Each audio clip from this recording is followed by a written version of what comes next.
Well, you likely know him as Ari Gold, the HBO series Entourage. Such a good show. But now actor and comedian Jeremy Piven is taking his stand-up comedy tour on the road, and his path will lead him right here to Seattle.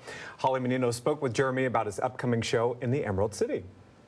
Get ready to laugh out loud with actor-comedian Jeremy Piven. He has a stand-up comedy show coming right to the Emerald City. Jeremy joins me now. Thanks so much for joining me. Thank you for having me. You are a well-established actor, as all of us know. What's it been like flexing your comedic muscles for this comedy show? It's been an absolute disaster. A lot of silence, a lot of awkwardness. I've never bombed this much in my life. I've had to rethink everything about my life. I actually had a moment where I thought, have I ever been funny?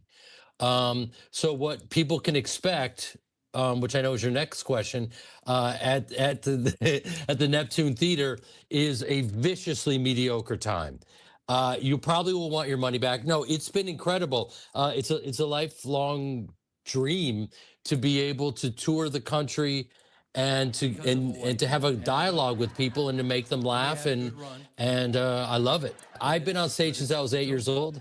I've been a stage actor, starting in Chicago, and 80 movies into the game, a few Emmys for Entourage, and this is me just being a mansplaining my career to you, which is adorable, by the way.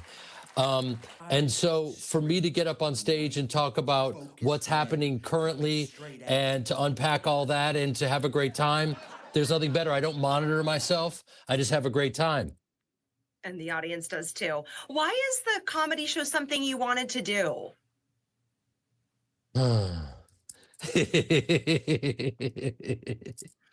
I love comedy. Don't you love comedy? I do. What's the last show you saw? Oh man, you can't put me on the spot. I don't even know. You haven't left your bunker in decades. Exactly. It's been I love it.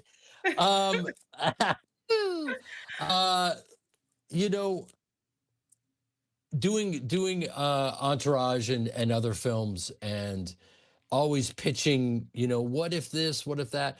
A director is either open to improv and to opening it up. Guys like the great Todd Phillips, who I did Old School with.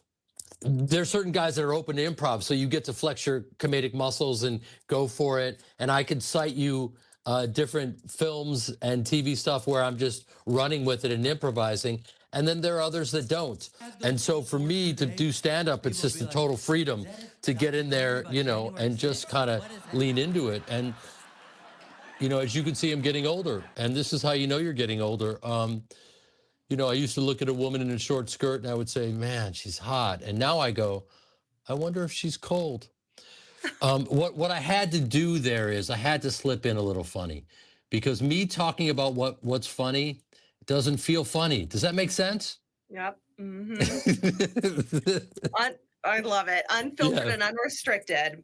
You did mention Entourage. Yeah. Many people know you as the character you played in Entourage. Has it been hard breaking away from that character?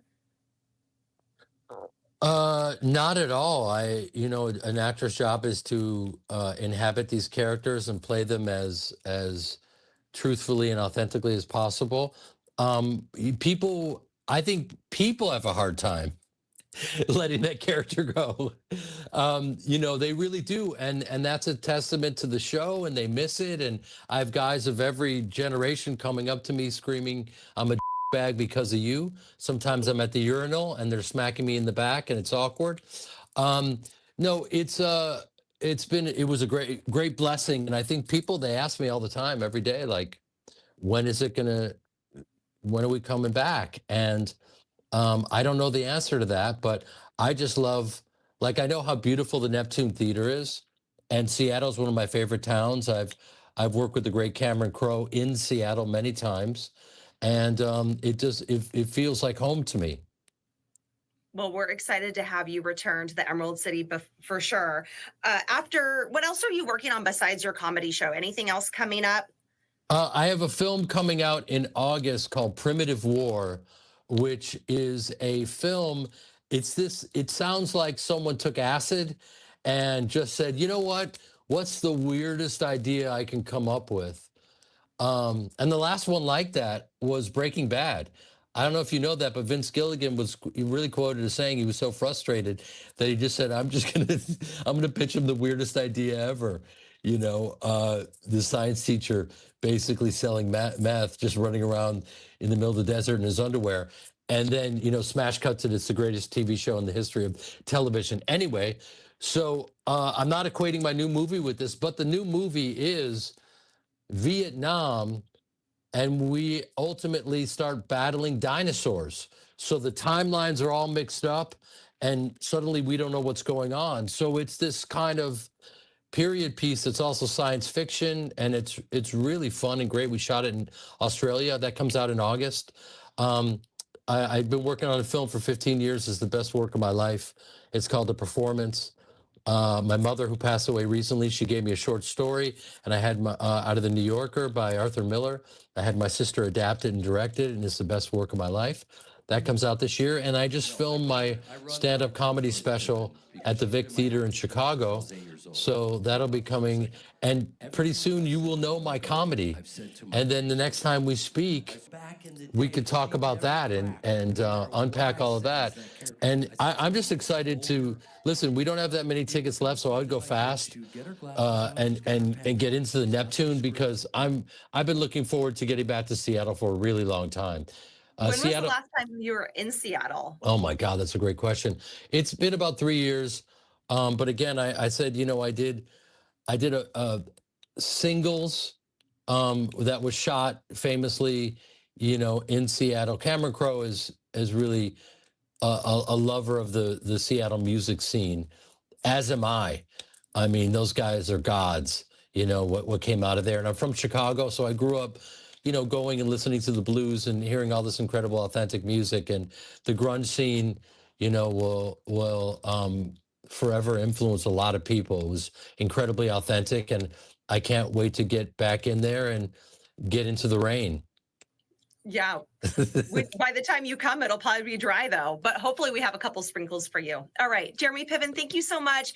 You are coming to the Neptune July 12th. We look forward to having you back in the Emerald City. I look forward to it. Thank you.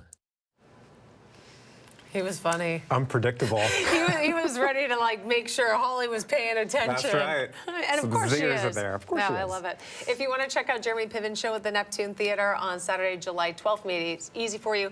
Go ahead and scan the QR code on your screen. It'll take you directly to KOMOnews.com/hotlinks. You heard him say there weren't many tickets left at that point, so best of luck. Maybe you'll get lucky and come across some, but from there you'll find a link to the event's website. I wonder if Holly snatched up a few. Well, I hope so, for her sake. I hope so. I always think, when I picture Jeremy Piven, I picture old school. Maybe because old school's on TV all the time. Yeah, it's one of those ones I can't say no to. I picture it from Entourage, and then he has like this new partnership with Cuts Clothing too that was just announced a few weeks ago. I have a couple other things and I follow him, so cool. He's doing all sorts of stuff. He's a busy guy. Still.